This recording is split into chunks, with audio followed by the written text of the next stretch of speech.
Hi, welcome to Long Island Crisis Center's 12th annual Let's Walk, Let's Talk event, a day set aside annually to help shine a spotlight on suicide prevention. Although we are not able to hold this extraordinary event in person this year, we are proud to say that, like LICC's work throughout the pandemic, this special event continues. This year, we offer it to you in this virtual format. I'm Rick Wilson. I'm a member of the Board of Directors of Long Island Crisis Center, and I'll be helping to guide you through today's special program. You'll hear from friends, volunteers, and staff members of Long Island Crisis Center about some of the work we do in the process of saving lives. You'll hear about some of our programs and how you yourself can either volunteer or can always reach to us if you find that you yourself are ever in need of help. Regardless of your reason for joining us today, we're glad you're here. Thank you for walking with us. To kick off our virtual walk, we have a special message for you from our Board of Directors President, Lisa Valia. Thank you, Rick, and thank you, Rick, for agreeing to MC today's virtual event. Welcome, everyone. On behalf of the Board of Directors, I want to thank you all for participating by developing a team or giving a donation, and to our sponsors for supporting us. We know that this is a challenging time for everyone, so we appreciate all that everyone has done to help support today's event.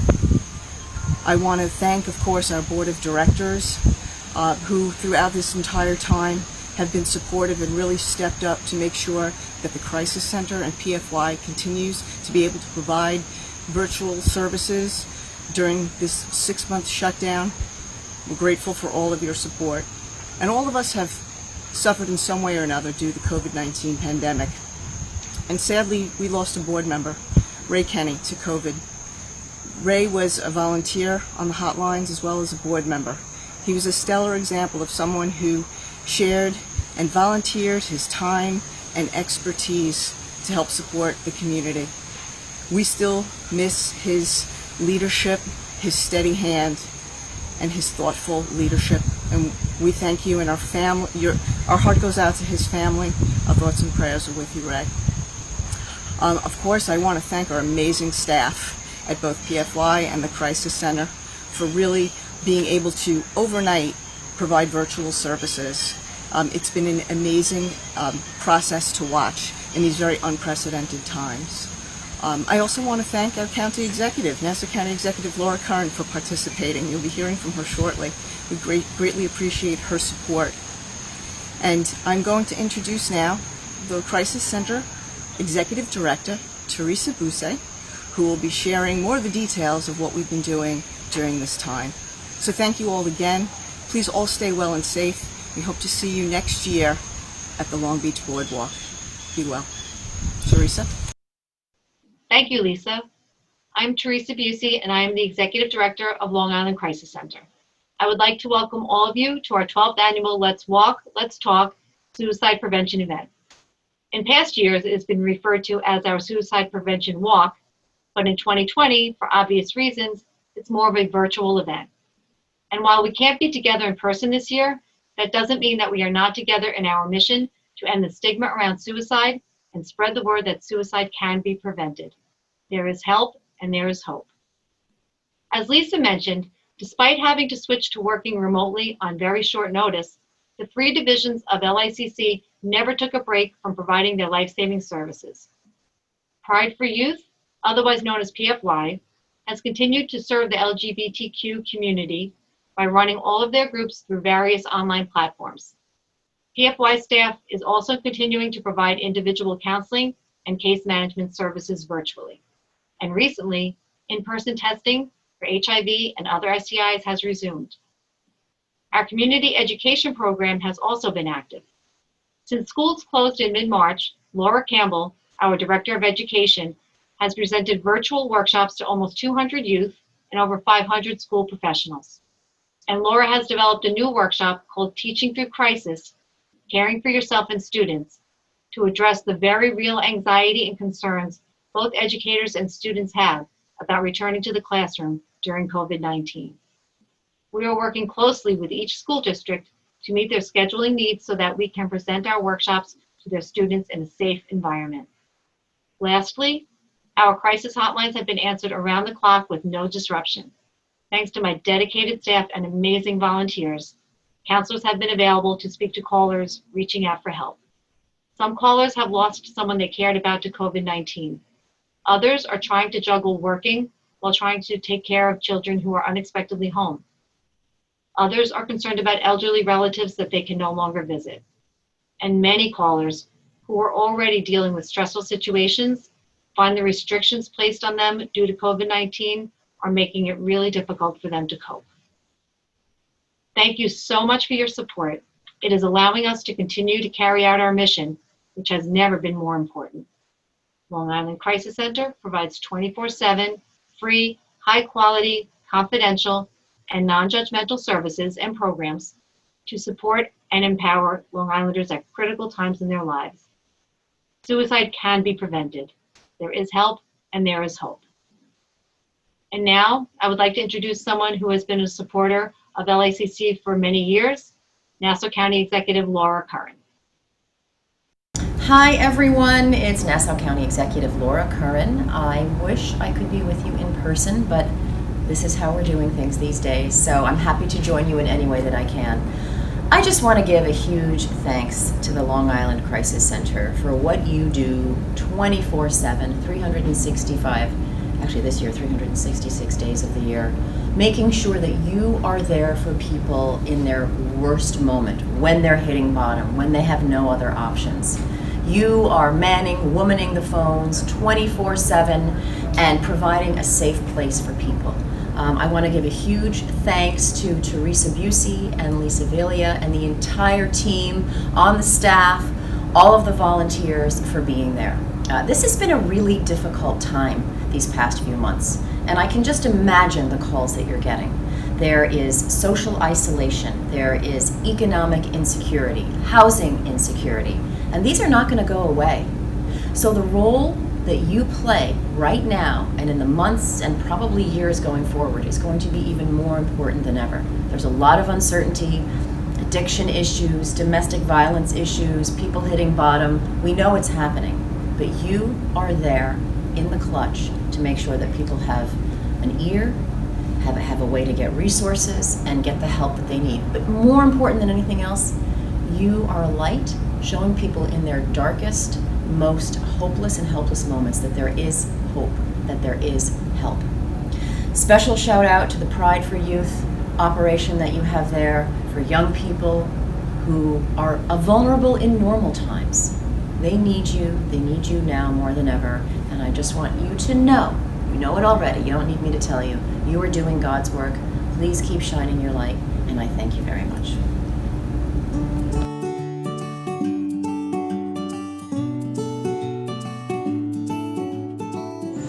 Let's Walk, Let's Talk is made possible through your support and the support of our corporate partners in the community. Let's take a look at some of the companies and organizations who have helped make today possible.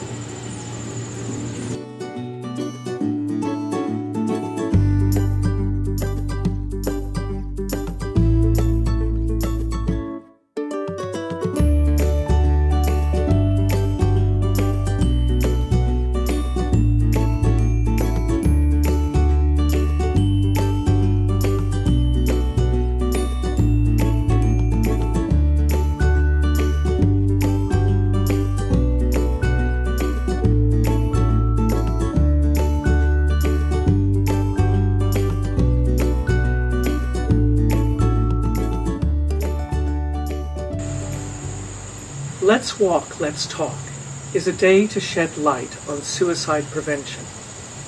But for those who have lost a loved one to suicide, the day holds its own significance. It is a time to grieve, a day to honor those who have died, and an opportunity to connect with fellow survivors. A death by suicide is a loss that can only be fully understood by those who've experienced it firsthand.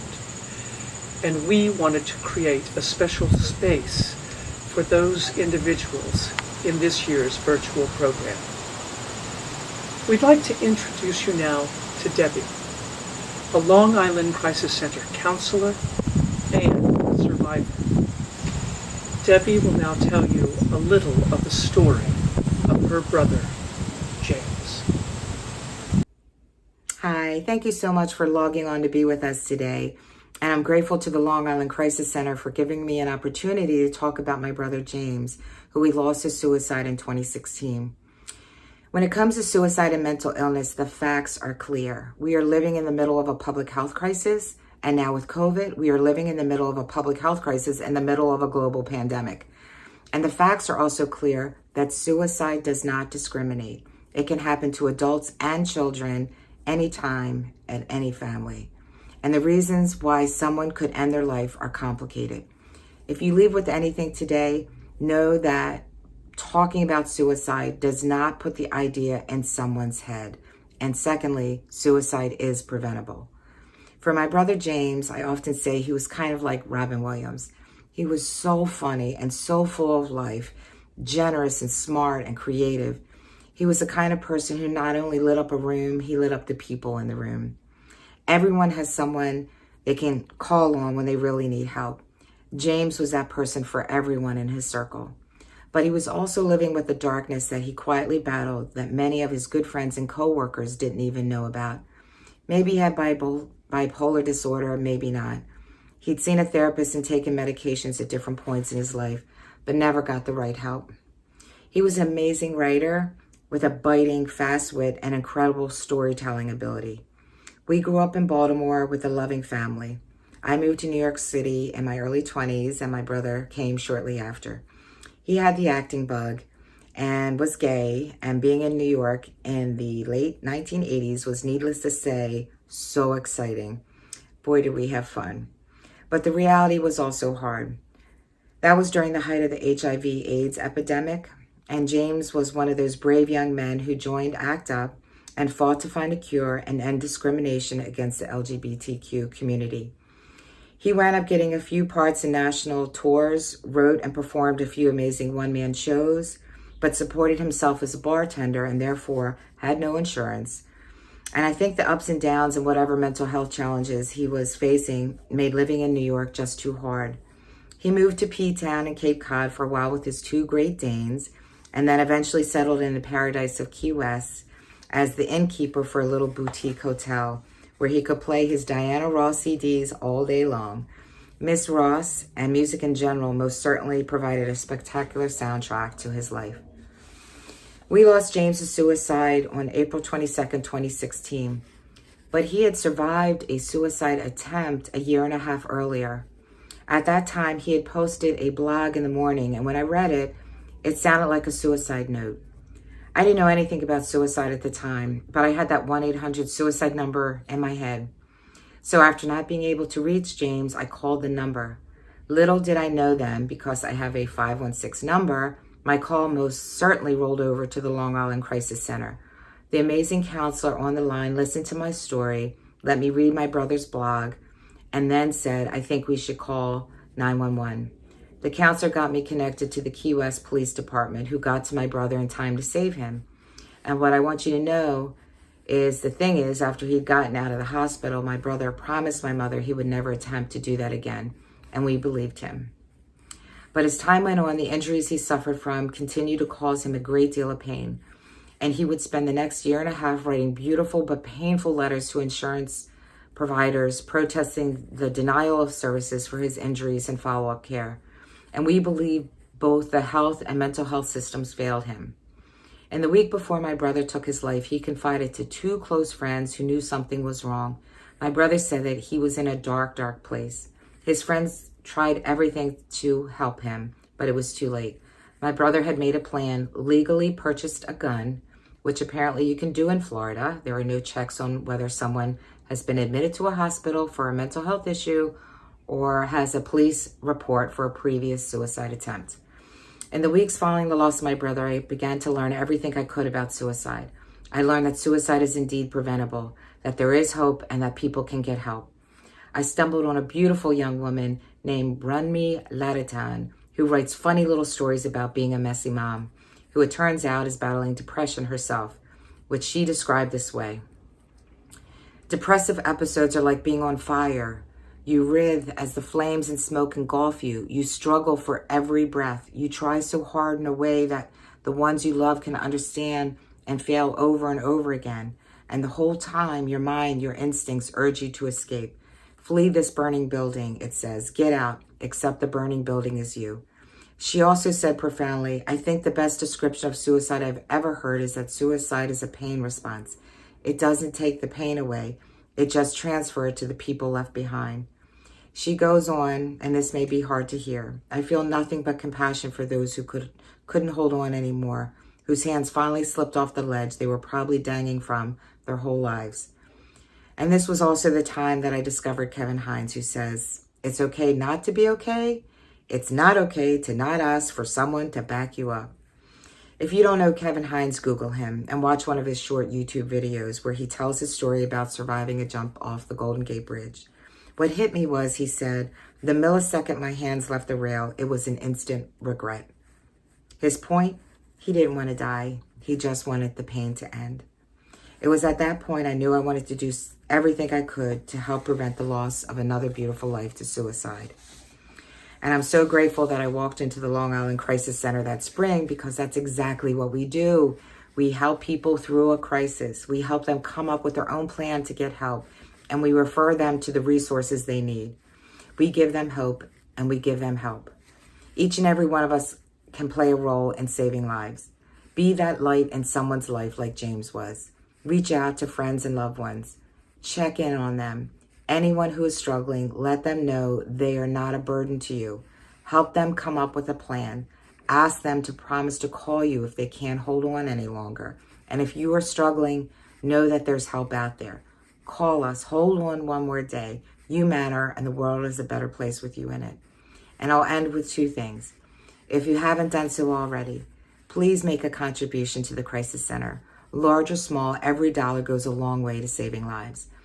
And last but not least, I'll leave you with a cleaned up version of what James would say, which is, do the right thing and wear your blankety blank mask. Thank you, and be well, everyone.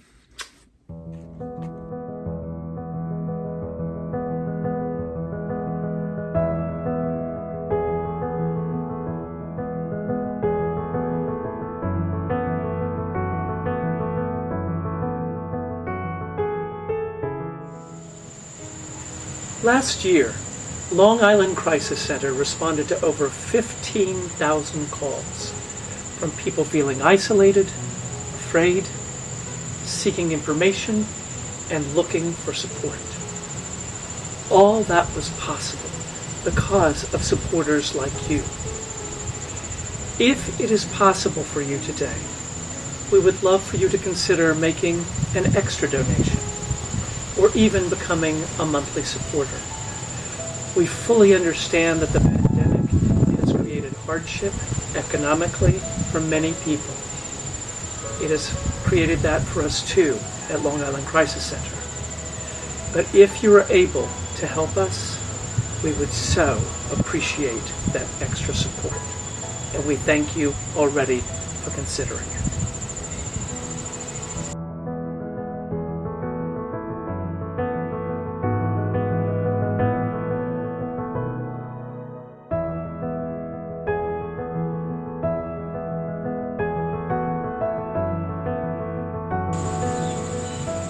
Since 1971, Long Island Crisis Center has been providing crisis intervention and suicide prevention counseling anytime, day or night. This 24/7 service is made available because of the time and commitment of everyday heroes, our Long Island Crisis Center volunteers.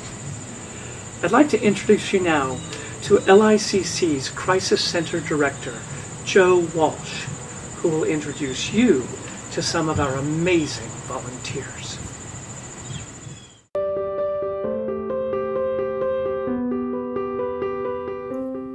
Hi everyone, my name is Joe Walsh and I have the privilege of serving as LICC's Crisis Center Director. Thank you so much for being a part of Let's Walk, Let's Talk Goes Virtual, for your generosity, and for helping us spread the message that it's always okay to ask for help. We wanted to take a moment to introduce you to some of the people who make our service possible, our LICC volunteers. Each week, these people give their time and talent to make sure that any Long Islander who's in crisis or needs support has someone to talk to, 24/7. And in today's world, what better way is there to meet some of our volunteers than by having a Zoom meeting? So now let's hear from some of these amazing volunteers who will tell you what LICC means to them and to our community.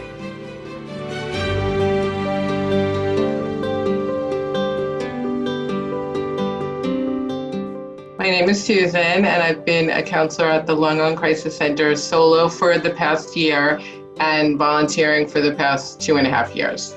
Hi, my name is Alexander, and I've been a counselor at LICC for 2 years now. My name is Jay. I've been volunteering at the Long Island Crisis Center for 5 years. Hi, my name is Kimberly. I have been a volunteer for the Long Island Crisis Center for almost 4 years. Okay, so why do you volunteer with the Crisis Center? The reason I volunteer at the Crisis Center is because I think it's a wonderful organization. They help so many people, and they have a fabulous group of staff members and community members involved. So I'm very happy to volunteer there.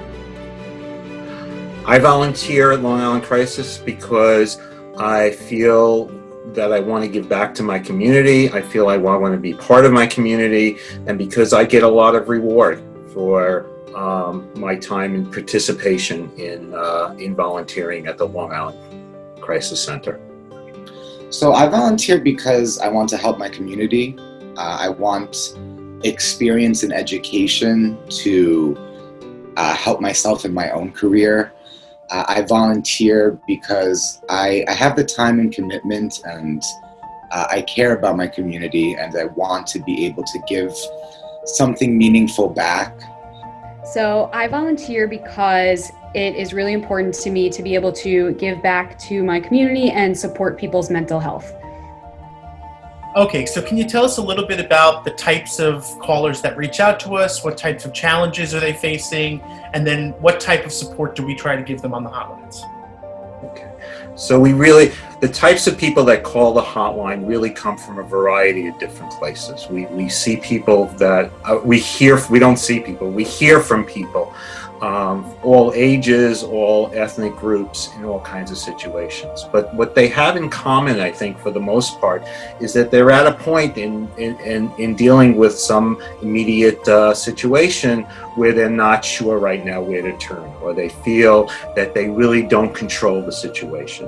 And what's really helpful is to have someone that's there to listen to them, who's there to show them that what they're saying is important, and also tries to search out for them a way for them to move on from whatever situation they are.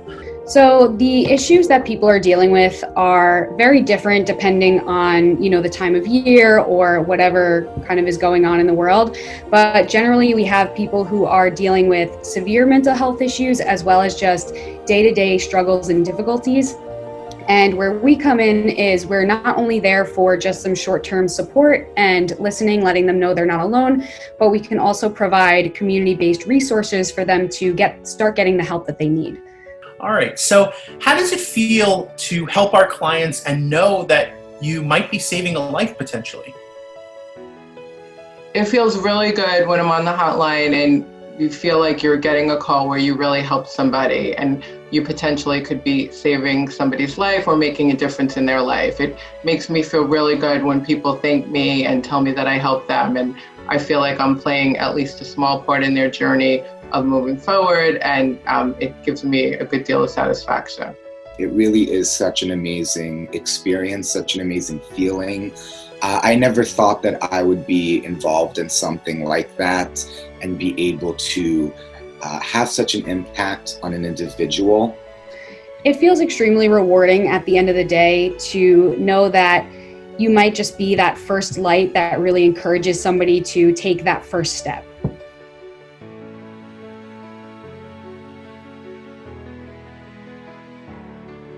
So part of the mission of Let's Walk, Let's Talk is shedding light on the topic of suicide and having an open and honest conversation about suicide prevention. Why do you think that's important?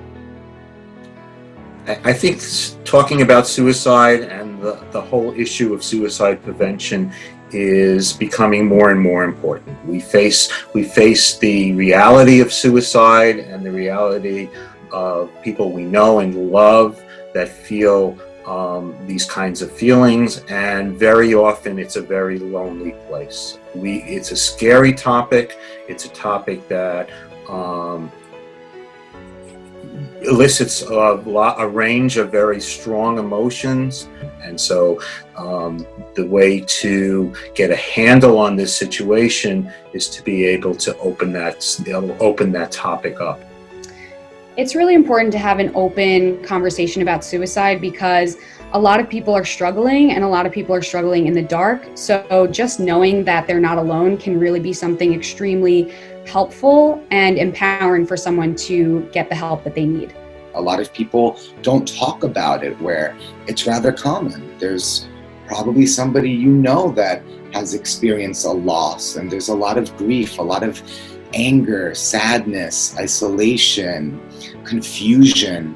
And this event allows people to realize, I'm not the only one. I'm not the only one that has lost someone. This is a story that unfortunately has repeated itself many times, but it allows people to come together. I think it's great that we decided to do it virtual this year. Of course, I'd rather it be in person, but obviously 2020 is a year of a lot of firsts. So hopefully we'll be very successful with this one, and we will be able to do it again in person next year. One thing that doesn't change is the fabulous group of people and the wonderful cause.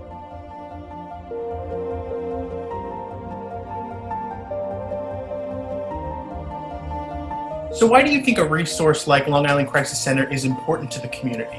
What do you think our community would be like if we didn't have this type of support in place?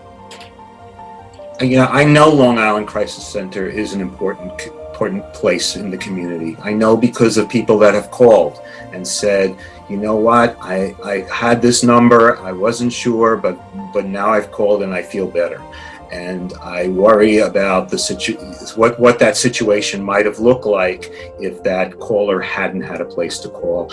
You know what? And particularly young people. I talk to a lot of teenagers and young people, and they say, you know, this has really been a lifeline.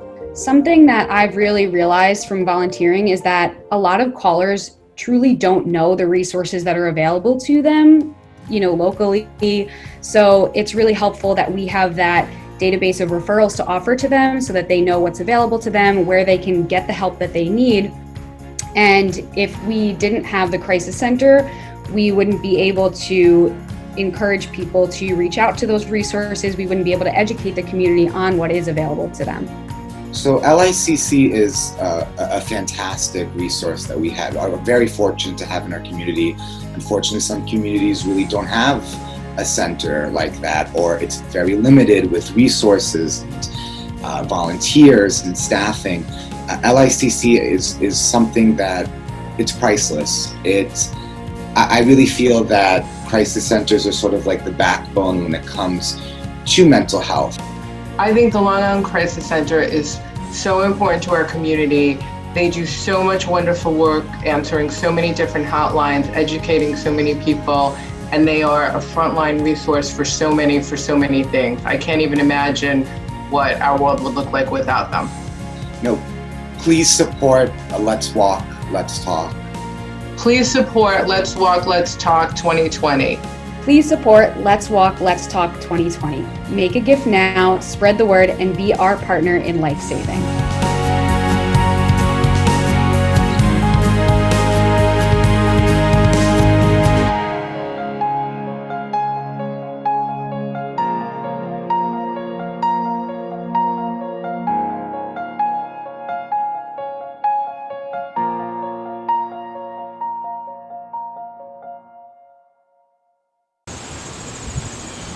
Like its 24/7 crisis hotlines, Long Island Crisis Center's Building Healthy Lives Through Education program is making a real difference in the community.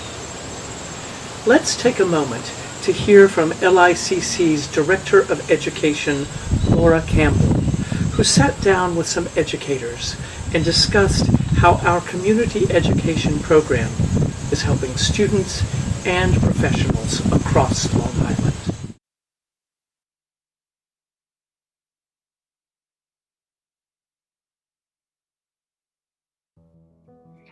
Okay, so thank you to each of you for being here during a time when everybody is just trying to make ends meet at home, in your school classrooms, and as you start a year like we've never had before. So thank you for taking your own personal time to be with us, to share with our viewers about our partnership and the work we do. So I'm going to give you a chance to introduce yourselves and just tell us, if you can, what concerns you might have for our youth as they start this new school year in such an unusual way. So Trish, can we start with you? For sure. So my name is Trish Talese, and I'm a middle school health teacher in the Baldwin School District here on Long Island. And one of the things that I am primarily concerned with, because mental health, that my students' mental health is of the utmost importance. As a health teacher, I focus on that very much throughout our curriculum, is leaving so quickly in March. Our students really didn't have an opportunity to have the closure that they needed to kind of say goodbye to the relationships that they built. And now we're starting this new school year, and we're throwing them right back into all of these relationships that they've been so distant from. And that's a real struggle for kids. I can certainly see that too, because, you know, although that they had their connections and their friendships, that's a long time to go without their routine and that sense of security that they had. Yeah. Hi, my name is Jen All. I am a high school health teacher in the Half Hollow Hills School District. And one of the main concerns I have for my students, always, of course, about their mental health, but when COVID hit and we were so abruptly, removed from the schools, I think that the students then didn't have their safe place. They realized that the connections that they made with trusted adults in the schools, now they're home, and they weren't seeing their teachers anymore and other trusted adults at the school. So I definitely had concerns about that. And I think a lot of them were feeling really lonely and disconnected. Yeah.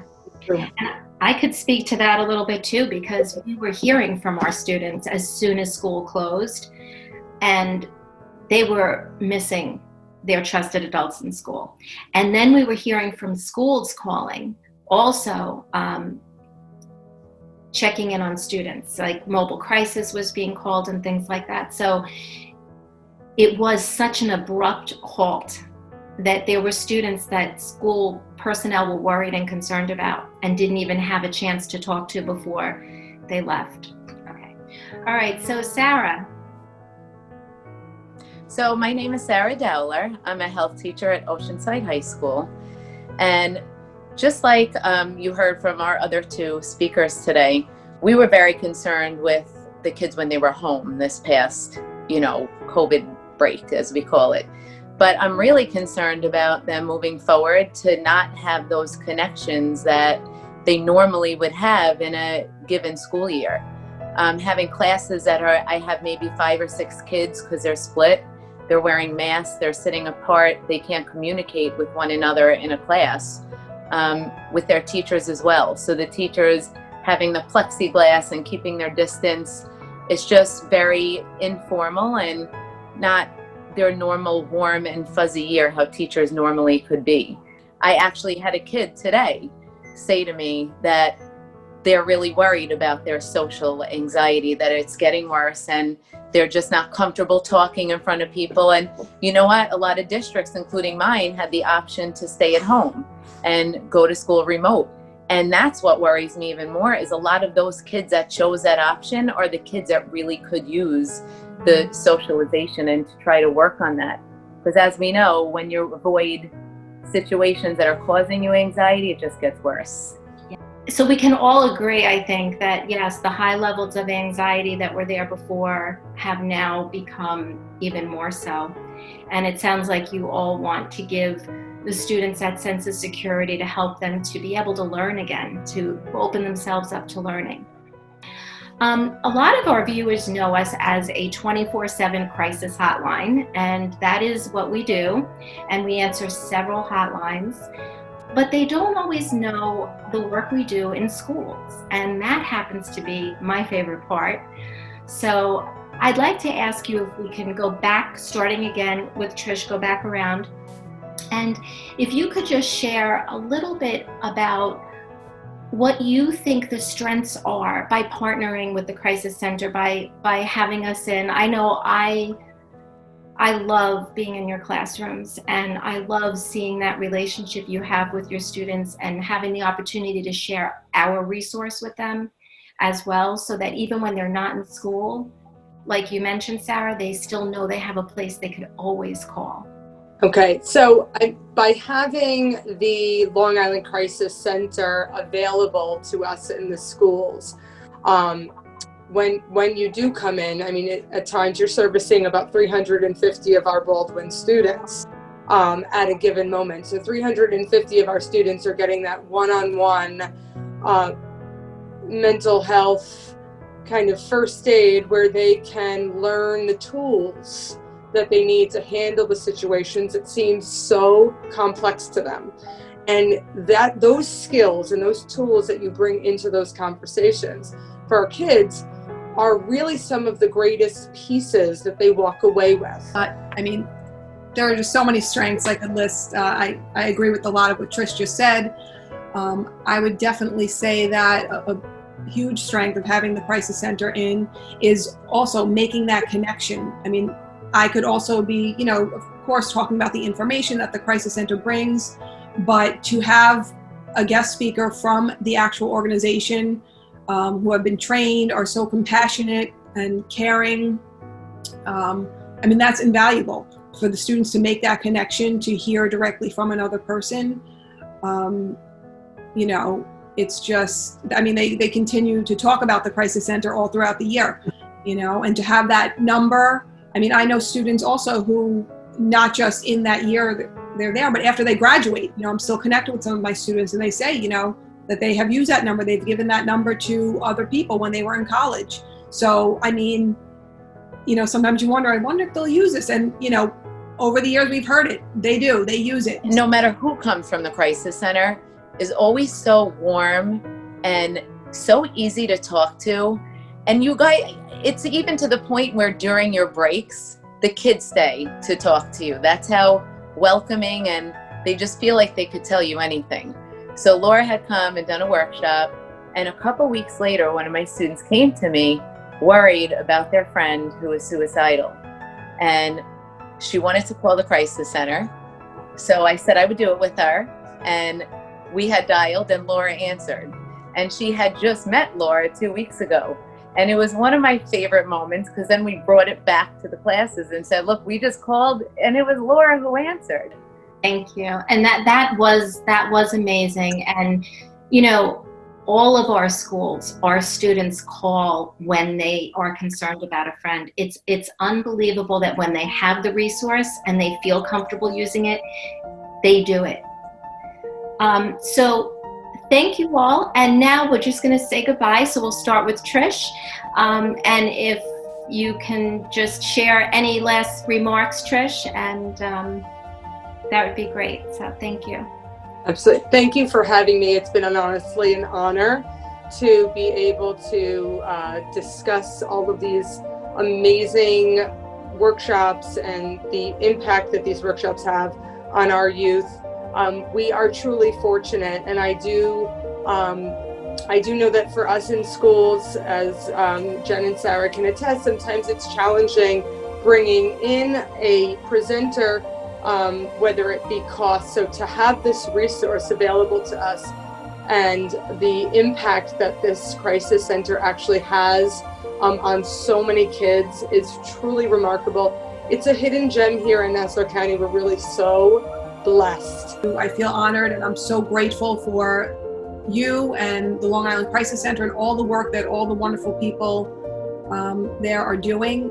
I mean, I would be happy to be involved in anything that the Long Island Crisis Center needs to get the word out about the wonderful things you do, especially in schools. I think your programs are something that should be in every single school of Long Island. So, I mean, anybody who can help raise money, you know, and donate to the Crisis Center, I would love to be part of that, you know, with the Let's Walk, Let's Talk, and, you know, trying to get the word out, because, I mean, this resource, the services that you provide our students are invaluable. And as Trish said, it's a hidden gem. You help so much, and I think all our students need to know about it. So I'm happy to help spread the word in any way that I can. We are very thankful to have the Long Island Crisis Center.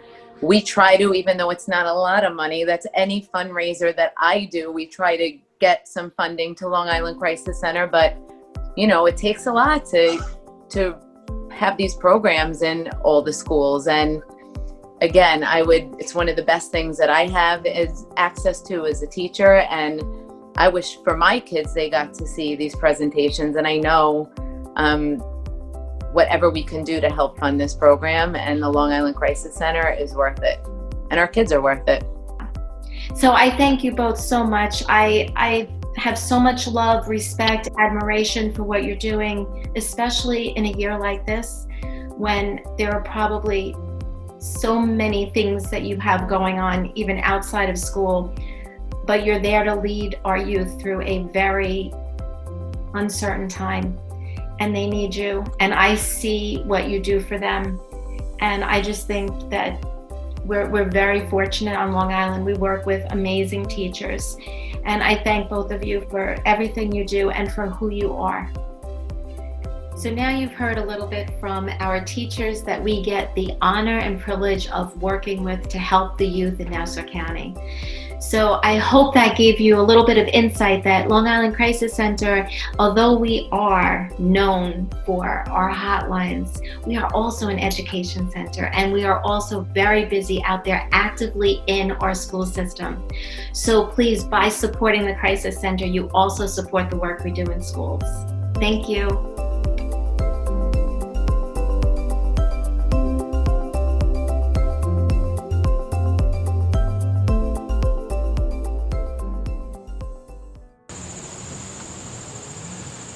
Last year's community education program reached over 25,000 students and educators across Long Island through our workshops on suicide prevention, mental health, bullying awareness, and many others. Again, all of that is possible because of supporters like you.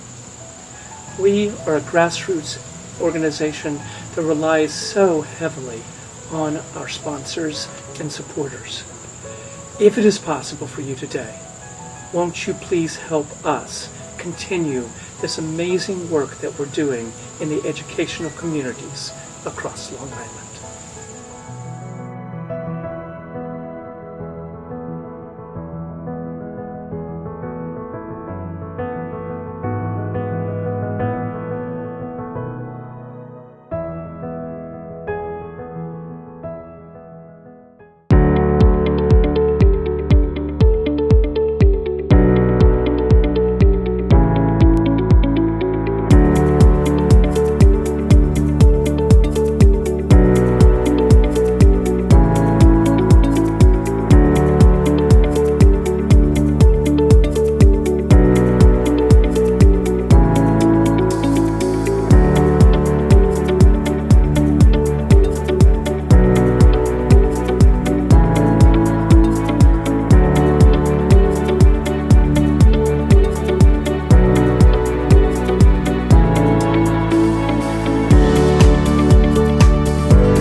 Next, we have a special musical performance by Long Island-based singer-actor Christopher Leidenfrost. He'll be performing for you 45 Years by Stan Rogers. It's a song of hope. I believe all of us go through times when we feel alone and separate from others. If only we could be reminded in those moments how loved and valued we are, and how our friends at places like Long Island Crisis Center are always here to help. The speaker in this song is currently separated from his beloved and is reminded of how much he loves this person.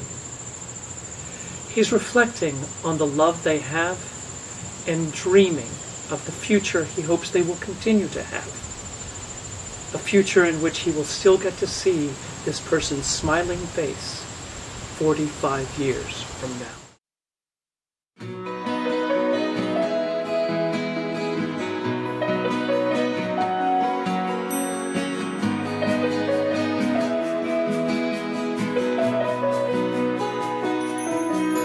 Where the earth shows its bones of wind-broken stone, and the sea and the sky are one. I'm caught out of time, my blood sings with wine, and I'm running naked in the sun. There's God in the trees, I'm weak in the knees, and the sky is a painful blue. I wanna look around, but honey, all I see is you.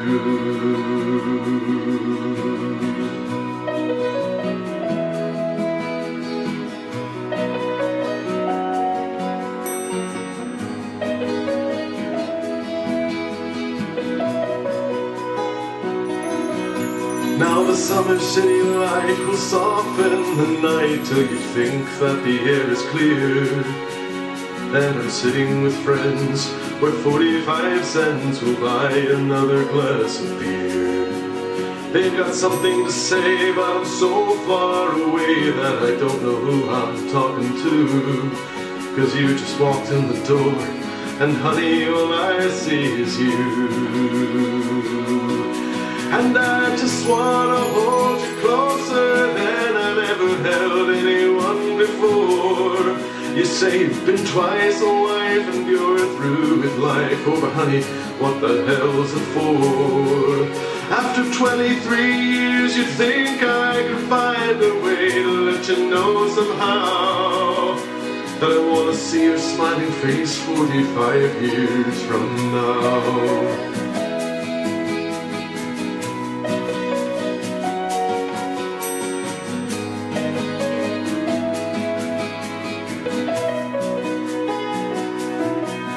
All alone in the light on stage every night, I've been reaching out to find a friend who knows all the words, sings so she's heard, and knows how all the stories end.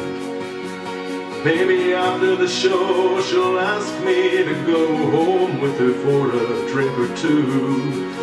Now her smile lights her eyes, but honey, all I see is you. And I just wanna hold you closer than I've ever held anyone before. You say you've been twice a wife and you're through with life. Oh, but honey, what the hell's it for? After 23 years, you think I could find a way to let you know somehow that I wanna see your smiling face 45 years from now. Yes, I want to see your smiling face 45 years from now.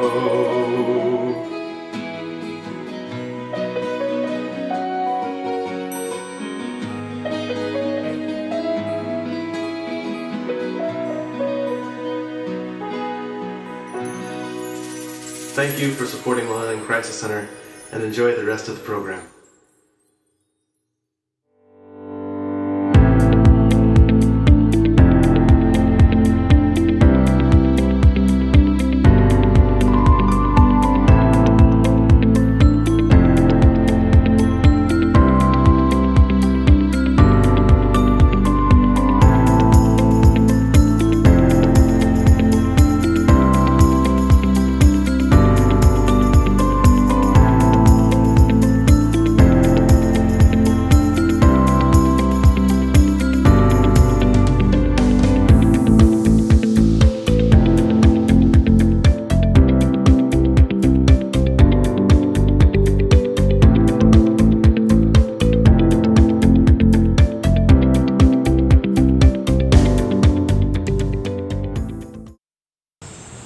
Over the years, our walk community has grown in numbers and grown in our commitment to preventing suicide.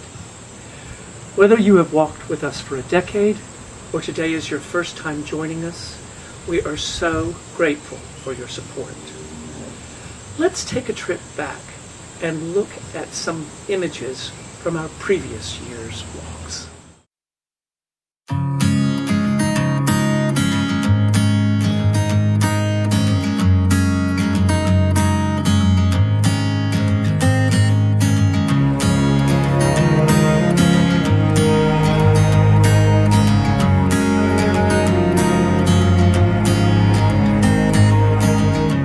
And I let you in, and I opened up when I closed the door.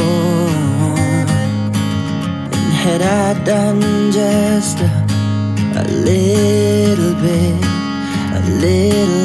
more, think of you and where we went wrong. Think of what else I could have done. Would have given my heart away, and I know you wouldn't say.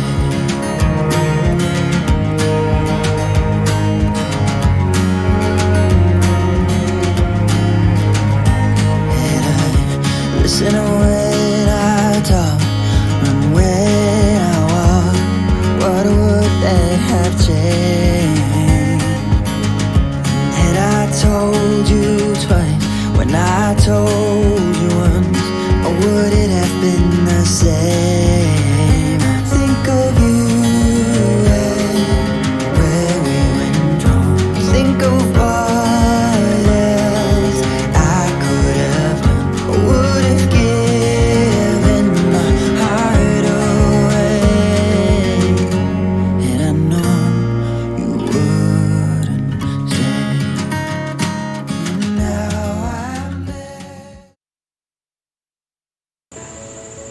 And that's it.